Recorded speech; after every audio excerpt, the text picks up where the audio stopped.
Assalamualaikum warahmatullahi wabarakatuh. Bismillahirrahmanirrahim. Nawaina at-ta'alluma wat-ta'lim wan-naf'a wal-intifa' wal-ifadah wal-istifadah wal-mudzakarah wat-tadhkir والحث على التمسك بكتاب الله وسنة رسول الله والدعاء إلى الهدى والدلالة على الخير ابتغاء مرضات الله وقربه وثوابه من الله تعالى وصلى الله على سيدنا محمد وعلى آله وصحبه وسلم. Alhamdulillah wassalatu wassalamu ala sayyidina Rasulillah Sayyidina Muhammad ibnu Abdullah wa ala alihi wa sahbihi wa man wala wa la hawla wa la quwata illa billah wa ma taufiqi illa billah alaihi tawakkaltu wa ilaihi unib wa hasbunallahu wa ni'mal wakil ni'mal maula wa ni'mal nasir. Abainal afadil wal asatidati syurafa wa syuyukhil ahibba rahimakumullah. Segenap orang tua kita semuanya yang hadir pada malam hari yang indah ini, para guru-guru kita, terlebih khusus Habibanal Mahbub Al-Habib Muhammad Bagir bin Alawi bin Yahya, kita doakan mudah-mudahan panjang umur, sehat wal afiah. Juga kepada Al-Habib Ahmad Al-Aidarus, Al-Habib Hasan Al-Hamid, Fadilatul Ustaz Abdul Salam, juga kepada guru kita yang malam ini berhalangan hadir, Al-Habib Ja'far bin Bagir Al-Attas, kita doakan mudah-mudahan beliau panjang umur, sehat wal afiah, bisa kembali berkumpul bersama kita di majlis agung, majlis mulia, majlis Rasulullah. Hadirin hadirat rahimakumullah, malam ini kita akan kembali melanjutkan pelajaran hadis kita yang telah sampai pada hadis yang ke-30. Bismillahirrahmanirrahim. An Abi Hurairah radhiyallahu anhu an Rasulillah anna Rasulullah sallallahu alaihi wa alihi wasallam qala kullu ummati yadkhuluna al-jannah illa man aba.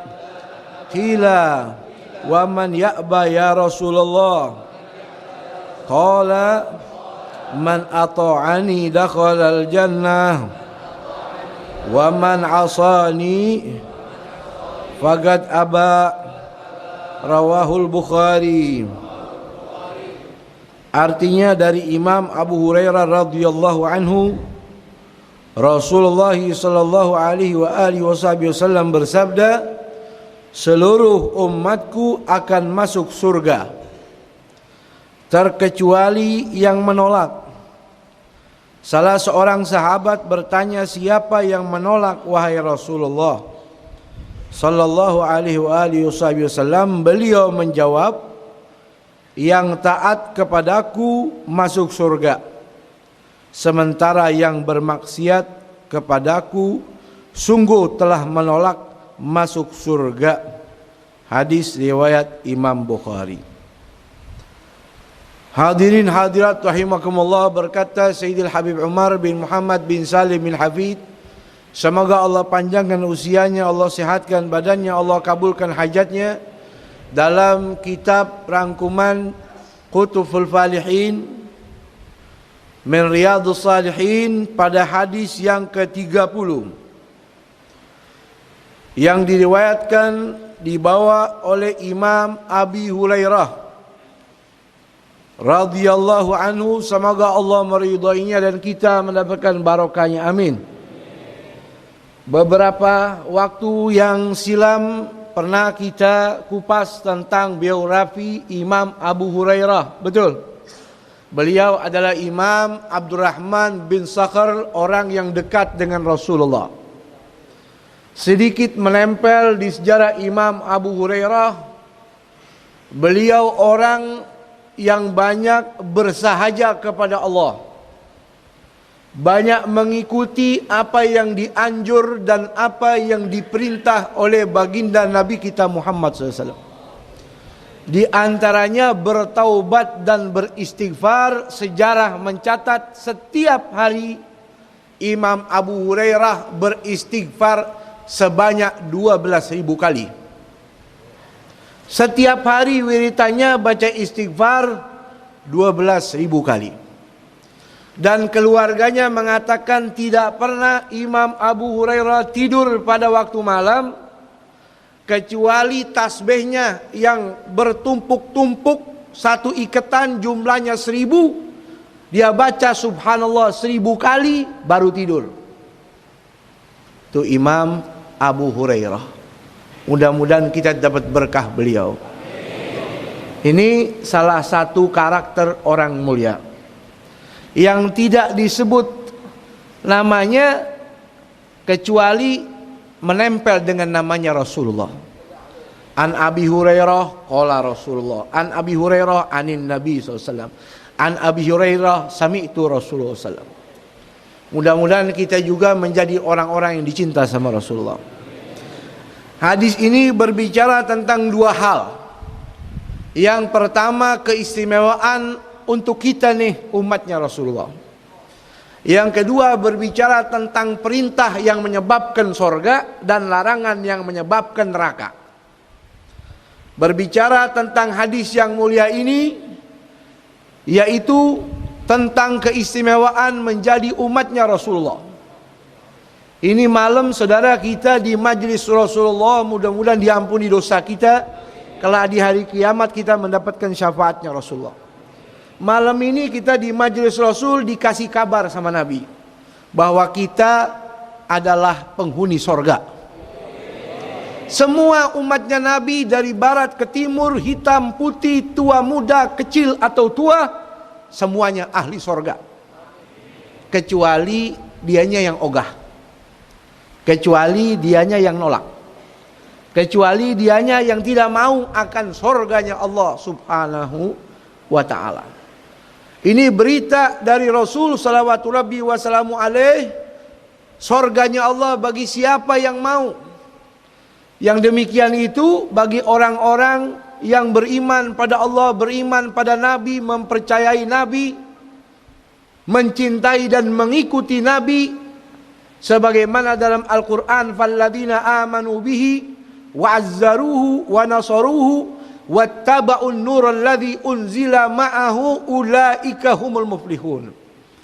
Dan mereka orang-orang yang beriman pada Rasulullah, lalu dia dukung, dia bela Rasulullah, lalu dia cintai Rasulullah, dia sebarluaskan dakwanya Rasul, wattaba'un nural ladzi unzila ma'ahu, dan mempercayai serta meyakini dan mengikuti kitab yang penuh dengan cahaya yang Allah turunkan bersama Rasulullah, yaitu Al-Quran. Ulaika humul muflihun. Mereka itulah orang-orang yang beruntung. Mudah-mudahan kita masuk di dalamnya. Saudara hadirin hadirat rahimakumullah, bagaimana gembiranya kita dapat berita dari Rasulullah bahwa kita masuk surga. Senangnya bukan main. Begitu sayangnya Allah kepada kita saudara, bukan karena umur kita yang pendek 60-70 tahun, bukan karena ibadah kita yang pas-pasan, tapi Allah sayang sama kita karena Allah cinta kepada makhluk yang diciptakan yang paling dicintainya, Sayyidina Muhammad SAW. Karena Allah cinta sama Nabi, kita kecipratan berkahnya, disayang juga jadi umatnya Rasulullah. Busyra lana ma'syaral islami inna lana minal inayati ruknan ghaira munhadimi lamma da'allahu da'ina li ta'atihi bi akramir rusli kunna akramal umami. Ujung kalimat itu kata Imam Busiri, bi akramir rusli, karena Rasul itu Nabi utusan Allah yang paling mahbub, kunna akramal umami, kita jadi umat yang paling dicintai oleh Allah Subhanahu wa taala. Sehingga Nabi Musa hampir selalu di dalam doanya, ya Allah, jadikan saya umatnya Nabi Muhammad. Nabi Isa juga begitu. Pengen, berharap, berdoa agar dijadikan oleh Allah umatnya Rasulullah. Karena tugas dakwanya Nabi Isa menceritakan Nabi yang sebelumnya dan pemberi kabar gembira akan kedatangan Nabi yang lebih mulia daripada dirinya yang bernama Muhammad Rasulullah. Sehingga dikabul oleh Allah sebagaimana dalam hadis Rasul, Nabi Isa akan menjadi umatnya Rasulullah. Di akhir zaman akan keluar menjadi makmum solat berjamaah yang diimami oleh cucunya Rasulullah, yang diimami oleh Imam Mahdi. Makmumnya adalah Nabi Allah Isa wa ala nabiyina afdhalus shalah wa azka taslim. Saking mulianya jadi umatnya Rasulullah. Sehingga saudara, kalau kita jadi umat yang mulia berkat Nabi, kira-kira pantas apa tidak kalau kita terima kasih sama Rasulullah? Terima kasih kita ya Allah sama Rasulullah. Berkat Nabi kita jadi umatnya yang dikasih hidayah sama Allah Subhanahu wa ta'ala, sehingga kita wajib menjaganya. Saudara, kuasa Allah bisa saja milik kita jadi umatnya nabi-nabi terdahulu.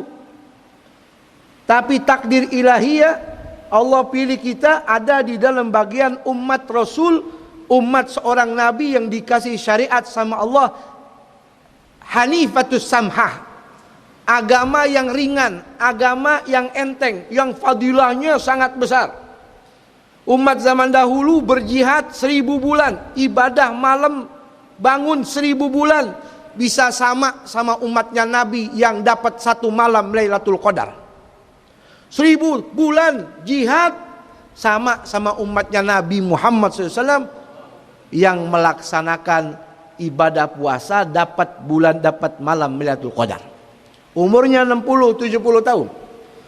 Perbedaan kita sama umat zaman dahulu banyak, saudara hadirin hadirat rahimakumullah. Ini baju yang kita pakai, kalau kena najis tinggal kita cuci, betul? Setelah kita cuci, kita jemur rapi, kita pakai lagi. Kalau umat zaman dahulu, kalau baju mereka kena najis sebagaimana dalam Sahihul Bukhari, maka baju itu wajib digunting, dibuang.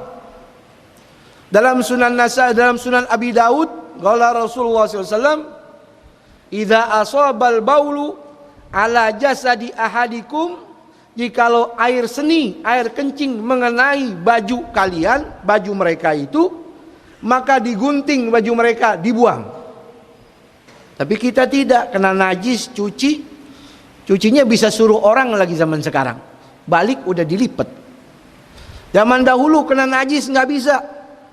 Zaman dahulu saudara, umat-umat zaman terdahulu sebelum baginda Nabi kita Muhammad SAW, kalau ada perempuan daripada keluarga kita yang terkena haid, mens, baik istri, kakak, adik perempuan atau ibu atau anak kita yang perempuan, zaman dahulu tidak dikasih makan, tidak boleh disentuh, tidak boleh tinggal satu rumah, harus dibiarkan di kamar sendiri, ditutup atau rumahnya pisah. Tidak boleh disentuh, tidak boleh berkumpul kalau ada yang haid. Tapi kita umatnya Rasul, isna'u kulla syai'in illa nikah, rawahu Muslim. Kata Nabi, untuk kalian umatku silakan kumpul sama keluarga kalian, terutama istri kalian, kecuali nikah. Tidak boleh bersenggama antara surrah dan rukbah. Zaman dahulu saudara, kalau ada orang yang membunuh, baik sengaja atau tidak sengaja, wajib dipancung. Tidak bisa diganti dengan denda, tidak bisa diganti dengan bayar upah denda, selesai, tidak bisa. Walaupun keluarganya maafin. Tapi kita jadi umatnya Rasulullah SAW, Kalau ada salah membunuh, baik direncanakan atau tidak, jikalau keluarga korban memaafkan, maka bisa kita ganti dengan diah atau dengan denda. Betul? Zaman dahulu tidak bisa. Zaman dahulu kalau mereka mau tobat akan dosa mereka, mereka datang ke nabinya, saya mau tobat. Apa kata nabinya? Di antaranya Nabi Musa, ketika pengikutnya ada yang menyembah hewan, maka Allah kasih wahyu kepada Nabi Musa, kasih tahu kalau mereka mau tobat, fatubu ila barikum faqtulu anfusakum. Kalau mau diterima tobat kalian sama Allah, bunuhlah diri kalian, baru Allah terima tobat. Kalau mereka berdusta, lidah mereka digunting. Kalau mereka berzina, kemaluan mereka dipotong. Kalau mata mereka melihat sesuatu yang diharamkan oleh nabinya, oleh Allah, maka matanya langsung wajib dibutakan. Tapi umatnya Rasul, kalau mereka bertobat akan dosanya, Masya Allah, wa man ya'mal su'an aw yadhlim nafsahu thumma yastaghfirillah yajidillah ghafuran rahimah. Barang siapa yang beramal busuk, berbuat dosa, telah menganiaya dirinya sendiri, lalu minta ampun, tobat sama Allah betul-betul bersungguh-sungguh, pasti dia akan temui Allah, Zat yang Maha Pengampun akan segala dosa dan kesalahannya. Alhamdulillah. Zaman dahulu kalau mereka berbuat dosa, satu kampung tahu. Kalau ada yang berbuat zina, tertulis langsung di dinding rumahnya, waktunya jam sekian, sohibul bait, pemilik rumah ini baru saja melakukan perbuatan zina. Sekampung tahu. Heboh dah tu se-RW. Tapi berbeda dengan umat Rasulullah SAW. Kalau dia berbuat dosa, dia tobat, dia tutupin, gak bakal ada yang buka kecuali dirinya sendiri. Kullu ummati mu'afa, dalam Bukhari Muslim muttafaq alaih. Semua umat saya, kata Nabi, dimaafin sama Allah. Masya Allah. Illal mujahirin, kecuali yang sombong, nggak kapok, yang ngumbar dosanya tanpa malu-malu, dia buka perbuatan dosanya, itu mujahirin, tidak diampuni sama Allah. Wa inna minal jihari, termasuk orang yang pamer akan dosa, ar-rajulu ya'malu bil-laili amalan, yaitu orang yang melakukan sesuatu perbuatan yang dosa pada malamnya. Thumma yusbihu wa qad satarahu Allah Ta'ala, di pagi hari, malamnya dia dosa, ditutupin, gak ada yang tahu. Di pagi hari dia buka sendiri, ngomong sama temannya, fayaqulu amiltul barihata kadza wa kadza, wahai temanku, tadi malam saya habis mabuk, tadi malam saya habis bunuh orang, tadi malam saya habis zina, tadi malam saya habis ini dan itu. Na'udzubillahi min dzalik. Kata Nabi, waqad bata yasturuhu rabbu, pada malamnya Allah udah tutupin aibnya. Yusbihu yakshifu satrallahi anhu, di pagi hari dia bongkar rahasia yang Allah udah tutupin. Jadi kalau orang tobat dari dosanya, dari maksiatnya, dia nggak pamer, berhenti, dia hilangkan sifat-sifat iblisnya, kapok betul-betul, Allah terima ampunan taubat untuk orang itu. Saudara, zaman dahulu kalau ada orang lupa akan amal ibadah yang diwajibkan oleh nabinya, baik dia kerjakan salah atau lupa. Contohnya Nabi zaman dahulu ada menyuruh umatnya untuk sholat, misal tiba-tiba umatnya mengerjakannya salah, atau dia lupa mengerjakannya, maka hari itu dia tidak boleh makan makanan khusus seperti domba, sapi, kerbau, unta, gak boleh minum minuman khusus, haram bagi mereka karena telah lupa atau telah salah di dalam melakukan ibadah yang telah dianjur dan diwajibkan oleh nabinya. Berbeda dengan kita, kalau kita melakukan salah atau lupa atau karena terpaksa, al-khata' wan nisyan wa mastukrihu alaih, dimaafin sama Allah Subhanahu wa ta'ala. Zaman dahulu saudara, orang Yahudi ibadahnya hari Sabtu. Hari Sabtu mereka punya perjanjian, hari Sabtu Lebaran harus ibadah. Ada larangannya, tidak boleh ini, tidak boleh itu, termasuk mancing. Termasuk mancing. Pada hari Sabtu mereka melanggar, enggak ibadah sama nabinya. Apa kata Allah? Kunu qiradatan khasiin. Jadilah kalian kera-kera yang hina. Jadilah kalian monyet-monyet yang hina. Berubah tubuh mereka, wajah mereka, kulit mereka jadi monyet. Ibadah umat Islam, hari lebaran umat Islam, kata Nabi hari Jumat. Coba lihat hari Jumat, khotib di mimbar, jalanan masih macet. Yang bawa angkot, yang bawa taksi, yang bawa apa tuh, macem-macem dah. Sampai mau khutbah juga kita telat. Padahal kata Allah, idza nudiya lis-salati min yaumil jum'ati fas'au ila dzikrillah wa dzarul bai'. Kalau terdengar panggilan untuk salat Jumat, tinggalkan dagang, buru-buru seru kalimat Allah. Wa idza qudiyatis shalah, kalau udah selesai salat, fantashiru fil ardi, bubar dah, wabtagu min fadlillah, kerja lagi silakan. Tapi lihat yang tidak salat saja Allah masih tutupin, enggak berubah jadi monyet. Coba kalau berubah jadi monyet, paling banyak di Indonesia. Ibadahnya salatnya hari betul apa tidak? Ada monyet, ada kera, ada macam-macam dah. Nggak laku kebun binatang.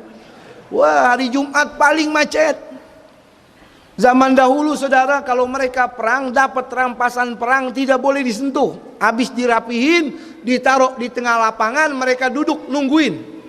Tiba-tiba turun api dari langit, mengambil itu ghanimah, hilang. Hatta ya'tina bi qurbanin ta'kuluhun nar dalam Quran. Kalau pengen tahu ghazwah perang mereka betul, qabul, diterima sama Allah, maka ghanimah mereka hilang, diangkat. Tapi beda sama umatnya Rasulullah.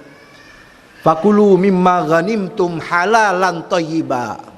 Kalau sudah selesai perang, dapat ghanimah, boleh dibawa pulang, ada kambing, ada unta, boleh dimakan. Halalan thayyiba. Zaman dahulu, umat zaman dahulu kalau mereka mau ibadah nggak boleh di jalanan kayak kita. Nggak boleh sholat di jalanan seperti kita. Ada tempat ma'bad khusus, bahkan dalam riwayat yang mengimami mereka khusus nabinya. Kalau ada ulama yang imamin, yang mimpin tidak boleh, khusus nabinya. Keluar tidak boleh, harus di tempat itu. Tapi lihat umatnya Rasul, wa ju'ilat liyal ardo masjidan wa tahura. Boleh sholat di mana aja, di jalanan, di masjid, di musola, asal jangan di atas air aja. Kecuali udah sampai rutbah aulia, silakan. Saking istimewanya kita jadi umatnya Rasulullah. Betul apa tidak? Zaman dahulu dikatakan oleh ulama, mereka kalau sudah terkena penyakit taun, satu negara mati. Berakhir di kota Madinah. Itu kota Madinah kalau orang masuk kena penyakit taun mati. Berakhir ketika Rasul masuk kota Madinah, hilanglah penyakit taun. Untuk umat Rasul nggak ada lagi penyakit taun. Zaman dahulu tidak ada alat bersuci atau tidak diperbolehkan bersuci dengan air seperti kita. Tapi kita alat bersucinya adalah air. Orang-orang zaman dahulu tidak sah ibadah mereka kalau menggunakan air. Jadi banyak lagi keistimewaan-keistimewaan khusus untuk kita nih umatnya baginda Nabi besar Muhammad. Sehingga banyak orang dahulu menghabiskan waktunya untuk salawat terima kasih sama Rasulullah. Karena banyaknya salawat yang mereka baca, muncullah cinta, muncullah kesadaran ungkapan terima kasih atas jasanya Rasulullah. Saudara, ini hadis kata Nabi semuanya masuk surga. Amin. Kecuali yang tidak mau. Kalau orang baik sama kita, wajar, wajib kita terima kasih. Kan begitu. Ada guru kita, atau bapak kita, atau ibu, atau teman kita dah. Dia baik sama kita. Lagi jalan lihat ada duri. Dia bilang, "Bib, jangan jalan." Kenapa? Ada duri. Masya Allah, terima kasih banyak. Betul. Ini yang menyelamatkan kita dari jurang nerakanya Allah, Sayyiduna Muhammad Rasulullah. Sallu ala Rasulillah. Jadi ungkapan terima kasih kepada Nabi itu penting. Apalagi di balik terima kasih kita kepada Nabi ada ganjaran. Ganjarannya kalau kita cinta, kalau kita mengikuti, sorga. Pelajaran kedua dari hadis ini, illa man aba, kecuali yang tidak mau. Qila wa man yaba ya Rasulullah. Sahabat bingung, kok ada orang dikasih sorga nggak mau? Kok bisa ada orang diajak masuk sorga ogah, tidak mau diajak masuk sorga? Siapa ya Rasulullah? Nabi jelasin, man ata'ani dakhalal jannah. Barang siapa yang taat sama saya, tunduk patuh, dia ikuti apa yang saya perintahkan, ketika dia masih ini, balasannya nanti masuk surganya Allah. Jadi nurut apa? Nurut apa saja yang disuruh sama Rasul, walaupun kita tidak tahu hakikatnya. Kenapa Nabi suruh kita kencing duduk jongkok, tidak berdiri? Kenapa suruh kita makan duduk? Kenapa Nabi suruh kita tidak boleh makan sambil bersandar? Kenapa Nabi suruh begini? Kenapa Nabi suruh begitu? Semuanya ada hikmah yang kita tidak tahu, dan Rasul lebih tahu. Kita turuti perintah Nabi, baik yang wajib maupun yang sunnah. Apa yang disuruh sama Nabi? La tu'azibu bi'adzabillah. Jangan kau siksa orang dengan siksa Allah. Maksudnya dengan api. Semua ada hikmahnya. Jangan kau makan dengan tangan kiri. Jangan kau tinggalkan sholat. Jangan kau begini dan begitu. Semua ada hikmah. Kalau kita nurut perintah, tunduk patuh apa yang disuruh sama Nabi, pasti kita dicinta sama Allah. Qul in kuntum tuhibbunallaha fattabi'uni yuhibbukumullah. Katakan wahai Muhammad kepada mereka, kalau mereka itu cinta sama Allah, kasih tahu jalannya cuma satu, ikuti aku, ikuti Rasulullah.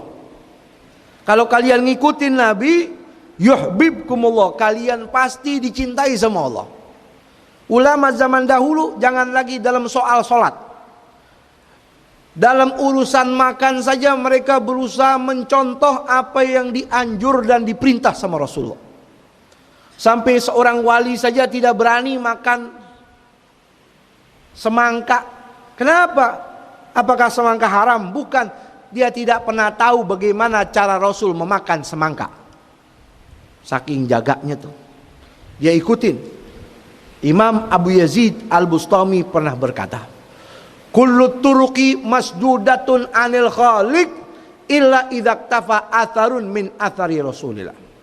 Semua jalan ibadah menuju Allah buntu, nggak ada jalannya kecuali jalannya cuma satu, ikutin Rasulullah.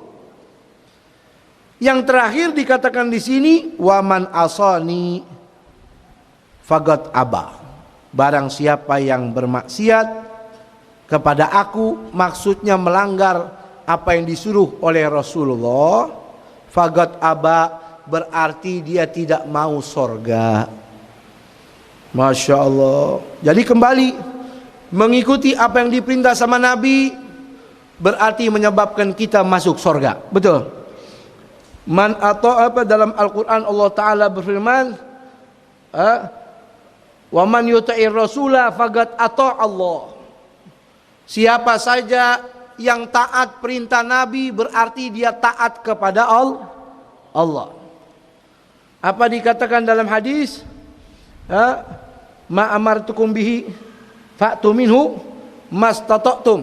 Apa yang saya suruh kerjain semampu kalian. Karena orang-orang zaman dahulu binasa gara-gara berontak akan perintah para nabi-nabinya. Saudara hadirin hadirat rahimakumullah, malam ini agak sedikit panjang karena guru kita Al-Habib Ja'far berhalangan, ya. Mudah-mudahan Allah panjangkan usia beliau, sehat badannya, murah rezekinya. Kalaupun beliau ada, saya nggak berani panjang-panjang seperti ini, ya. Tapi insya Allah ada hikmah dan berkahnya. Kembali dengan hadis yang kita bahas malam ini, mari tunjukkan kalau kita taat sama Rasulullah. Jalankan apa yang diperintah sama Rasul, jauhkan segala apa yang dilarang oleh Allah dan Rasulnya. insyaallah kita semua masuk surga berkumpul sama Rasulullah. Hadanallahu wa iyyakum ajmain. Assalamualaikum warahmatullahi wabarakatuh.